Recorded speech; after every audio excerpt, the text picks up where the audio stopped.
Today's Bible reading is taken from the Acts of the Apostles, chapter 6, verses 1 to 7. Second reading, St. Peter's first letter, chapter 2, verses 4 to 9. And today's Gospel according to John, chapter 14, verses 1 to 12. Acts of the Apostles, chapter 6, verses 1 to 7. Sometime later, as the number of disciples kept growing, there was a quarrel between the Greek-speaking Jews and the native Jews. The Greek-speaking Jews claimed that their widows were being neglected in the daily distribution of funds. So the 12 apostles called the whole group of believers together and said, "It is not right for us to neglect the preaching of God's word in order to handle finances. So then, brothers, choose 7 men among you who are known to be full of the Holy Spirit and wisdom, and will put them in charge of this matter. We ourselves then will give our full time to prayer and the work of preaching."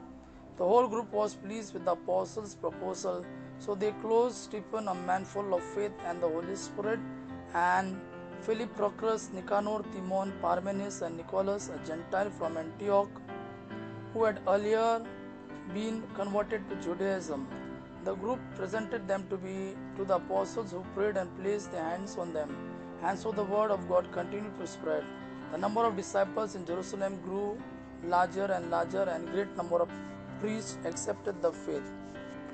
Today's second reading, St. Peter's first letter, chapter 2, verses 4 to 9.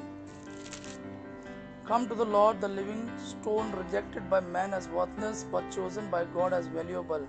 Come as living stones and let yourselves be used in building the spiritual temple, where you will serve as a holy priest to offer spiritual and acceptable sacrifices to God through Jesus Christ. For the scripture says, "I chose a valuable stone, which I am placing at the cornerstone in Zion, and whoever believes in him will never be disappointed." This stone is of great value for you that believe, but for those who do not believe, the stone which the builders rejected as worthless turned out to be the most important of all. And another scripture says, "This is the stone that will make people stumble, the rock that will make them fall." They stumble because they do not believe in the word. Such was God's will for them. But you are the chosen race, the king's priests, the holy nation, God's own people, chosen to proclaim the wonderful acts of God, who call you out of darkness into his own marvelous light. Today's Gospel according to John, chapter 14, verses 1 to 12. "Do not be worried and upset," Jesus told them. "Believe in God and believe also in me. There are many rooms in my Father's house, and I am going to prepare a place for you. I would not tell you this if it were not so. And after I go and prepare a place for you, I will come back and take you to myself, so that you will be there where I am. You know the way that leads to the place where I am going." Thomas said to him, "Lord, we do not know where you are going, so how can we know the way to get there?" Jesus answered him, "I am the way, the truth, and the life. No one goes to the Father except by me. Now that you have known me," he said to them, "you will know my Father also, and from now on you do know him and you have seen him." Philip said to him, "Lord, show us the Father, that is all we need." Jesus answered, "For a long time I have been with you all, yet you do not know me, Philip.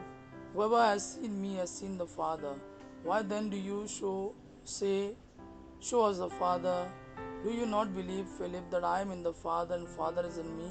The words that I have spoken to you," Jesus said to his disciples, "do not come from me.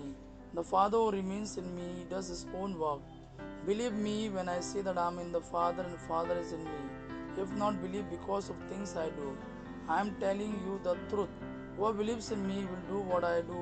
Yes, he will do even greater things, because I am going to the Father." Gospel of our Lord Jesus Christ. Praise the Lord Jesus Christ. May God our Father and his Son Jesus fill you with his mercy, peace, and love. Amen.